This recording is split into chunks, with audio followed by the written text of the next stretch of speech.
a sunshiny day, February 4th, 1861, the Confederate States of America were organized at a session of the Provisional Congress assembled in the Senate chamber of the state capitol at Montgomery, Alabama.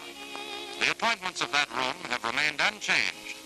The heart of the Confederacy still beats strong in this charmed city of the South, once more attuned to the common cause of the development of a perfect United States of America.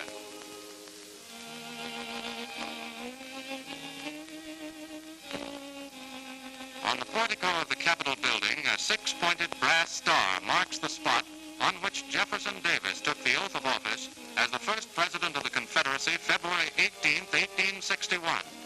From early March until July 1st, when the capital of the Confederacy was shifted to Richmond, Virginia, Mr. and Mrs. Davis lived in this Confederate White House.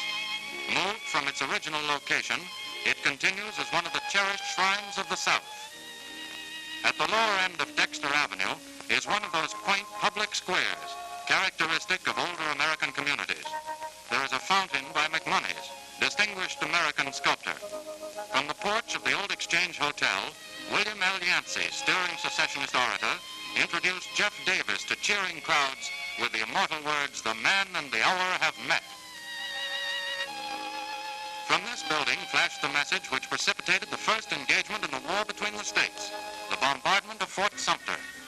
And on the outskirts of the city, there's homely, prosaic evidence of the economic revival of the South under changing agricultural conditions. Union Stockyards are a leading industry in the Alabama capital city. Farmers are finding it once more profitable to raise cattle.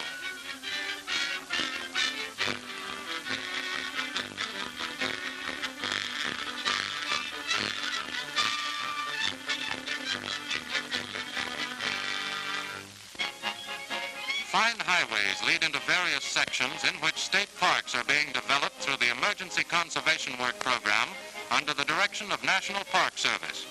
Chickasaw State Park in Marengo County near Linden represents the simple adaptation of a magnificent stand of virgin longleaf pine for recreational purposes. There are approximately 600 acres in the tract.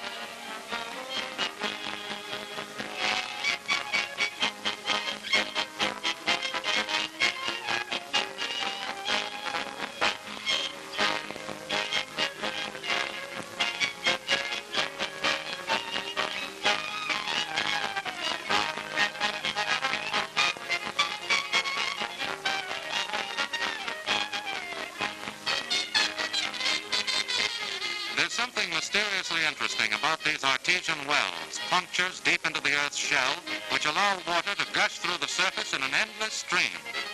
There are about 500 beautifully wooded acres in Valley Creek State Park, off the main highway between Montgomery, Alabama, and Meridian, Mississippi, not far from Selma, Alabama.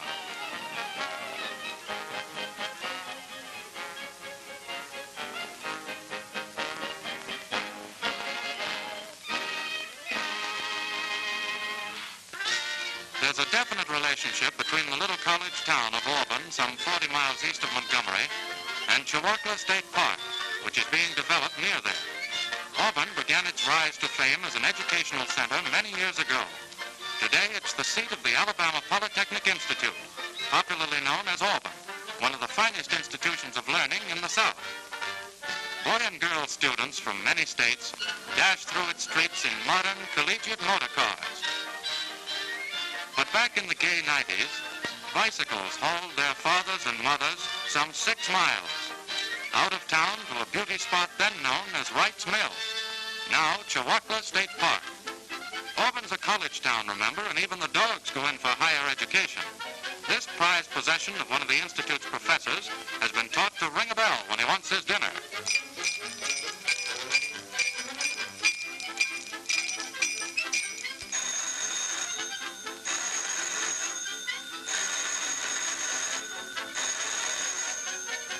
And he can answer the telephone.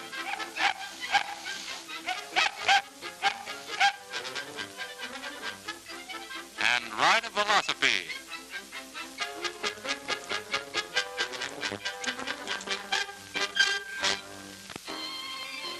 State parks under National Park Service planning are much more than mere recreation areas. Shiawassee is already demonstrating the equally important educational side of the movement.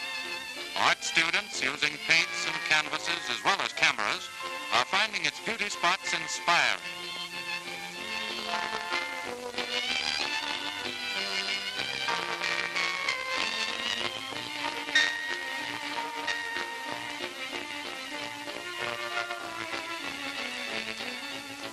There are, of course, beautiful bridle trails, but of a special sentimental interest in this particular locality has been the restoration of an old bicycle path which has been used for almost half a century.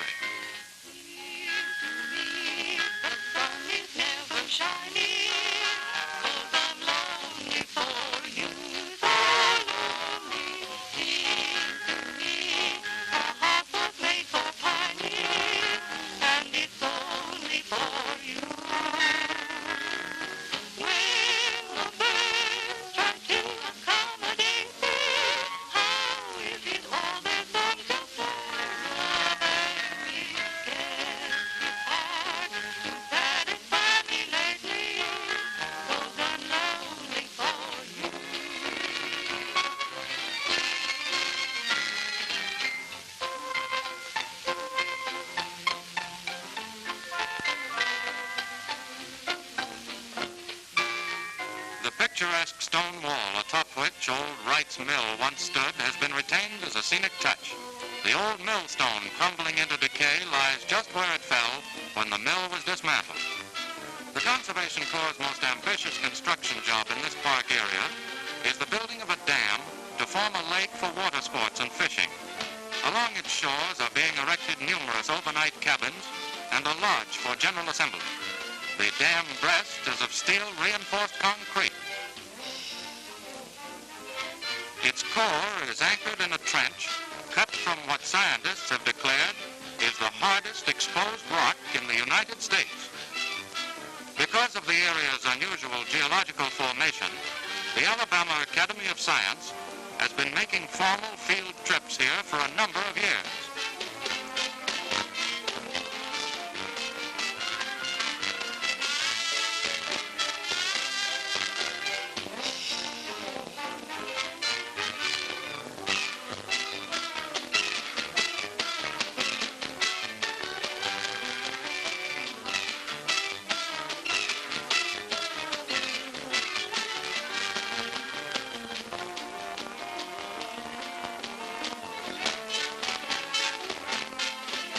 When dam sites are cleared, not all stumps are removed.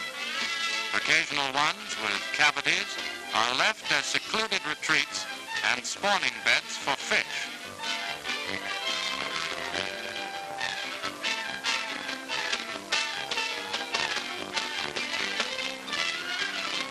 Timber cleared from the lake area is used in the erection of park structures. It must be skinned soon after it is cut to prevent damage by insects.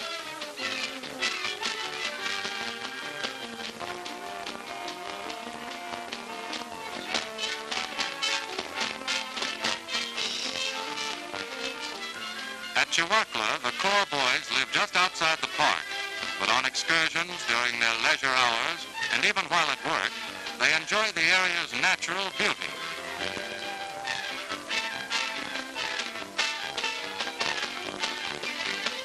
Horace Greeley's famous advice is frequently paraphrased to, "Young man, go south."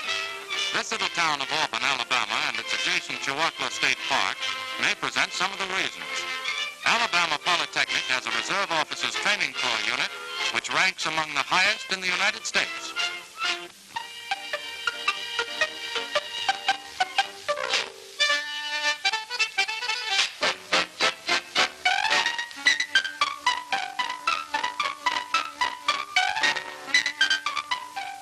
And these charming young farmerettes might be presented as further purely academic lure.